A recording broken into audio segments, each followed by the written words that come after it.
เคครับวันนี้อยู่กับผมเอาอะไรเข้าไปก็ไม่รู้สัตว์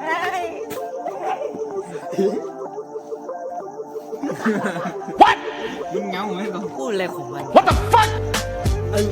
มาต่อประเด็นเก่าละตอนนี้เขาจะมากุ้งลัสเตอร์ที่ผมไปเอามา พูดกันสิ ลัสเตอร์ไม่รู้นะมันตัวน้อยนะบางคนก็อ่านว่ากุ้งแม่น้ำของมันก็ใช่อะนะนี่เขามาเชียวมันนะโอ้เหลือปลาแกนั่งเฉยไหลเฉย